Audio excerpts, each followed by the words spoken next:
Hello one and all, and welcome back to world-renowned Turbo Tractor for another Disney Cars Diecast review. Today we're going to be taking a look at Dan Carcia, the Cars 3 Gask-Its next-gen racer, in celebration of Ruairidh's birthday, which is today. By the way, I think your Scottish Gaelic name is really cool. But anyways, Ruairidh, I hope you really enjoy this review and have a fantastic day today on your birthday. So let me wish you a happy birthday, and we're going to get started on this review. Dan Carcia has a few very brief appearances in Cars 3, and he is the third in the lineage of racers to bear the Gask-Its sponsor. Before him was Rex Revler, and before Rex Revler was Sage Vanderspin. The first time he was released was in a multi-pack in 2018, in which he was a China variant, and the second and last time he has been released so far was as a single in the 2020 Blue Desert line, in which he was a Thailand variant. That is also the variant we will be taking a look at today. One little interesting fact about Dan Carcia is that his name is based off of Daniel Garcia, who was the global technology engineer and Lightspeed technical director for Cars 3. Many times when comparing the sponsorship design for a next-gen racer to his predecessor, not a whole lot changes. For an example, here for Speedy Comet and Ryan Inside Laney, you can see that they both remain orange and blue and have the same basic design for the blinker logo. However, I find it interesting that in the case of Dan Carcia here, the logo for Gask-Its on him has changed tremendously from Rex Revler and Sage Vanderspin. You can see that both Sage Vanderspin and Rex Revler have very similar Gask-Its logos with only a few little minor details changed, but they have the same basic color scheme with blue and red and yellow. However, here when we get to Dan Carcia, you can see he has a very dark metallic blue. He still has the yellow, but the red is gone, and the Gask-Its logo is completely changed. On his hood here, he simply has a G instead of the words Gask-Its here. However, you can see he is still number 80, so that is one thing that has kept the same, but otherwise you would hardly recognize him as a Gask-Its racer compared to Rex Revler or Sage Vanderspin. Personally, I like Dan Carcia's Gask-Its paint job a lot better than Rex Revler or Sage Vanderspin, while theirs are still cool. But let me know which one is your favorite down in the comments below. Focusing in on the details here for Dan Carcia, first of all, one of the most notable things that I want to point out is that he has this very rich, deep blue color, which is quite metallic actually, and I think that's really cool because it's unlike any other next-gen racer. It's just so rich and metallic. I really like that design that they chose for him. He has a very no-nonsense expression, as I would like to say, very determined, and you can see his eyes are blue, and he has a scowl down here for his mouth.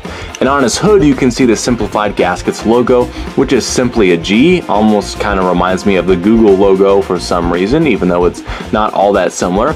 But we have a little bit of a more light blue design on the hood here, which contrasts the dark blue, so I do like that pretty well. We also have these headlights up here as well as the grille.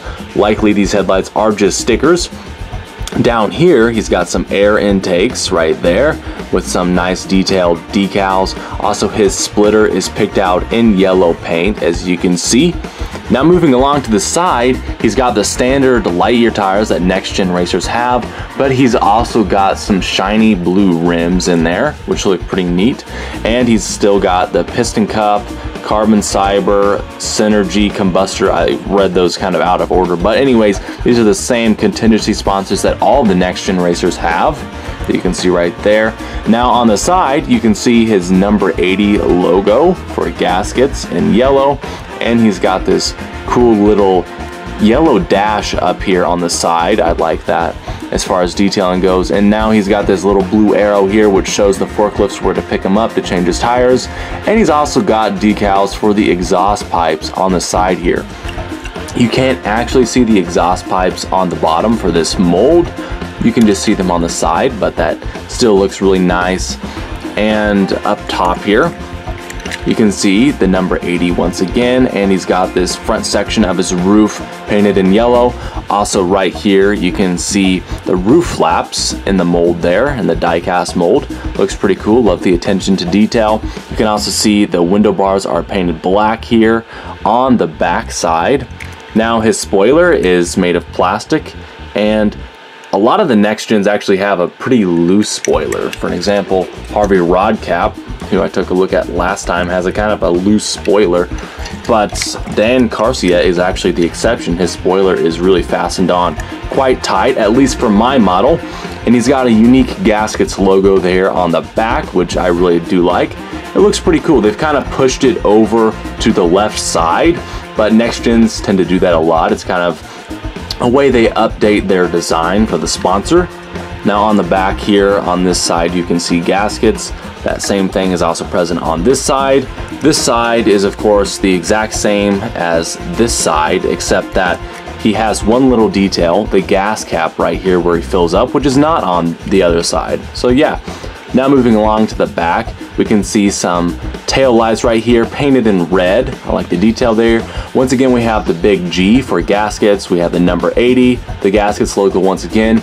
And he has these yellow rookie stripes since, as of Cars 3, he is a brand new rookie racer. So very nice details there. You can see his windows are actually painted in a gray color there, which is a little bit grainy. I wouldn't mind it so much if it wasn't as grainy, whereas some next gens, they actually have plastic inserts for the windows here, where they actually use plastic. I think it looks more realistic and better, though it doesn't take a whole lot away from the awesome look of Dan Carcia that he has the painted windows, though I do wish they were a little less grainy, but other than that, he looks really solid. And that is it for this review of Dan Carcia. I hope you all enjoyed, and I hope you have an awesome, very happy birthday today, Ruairidh, and I hope that you enjoyed this review.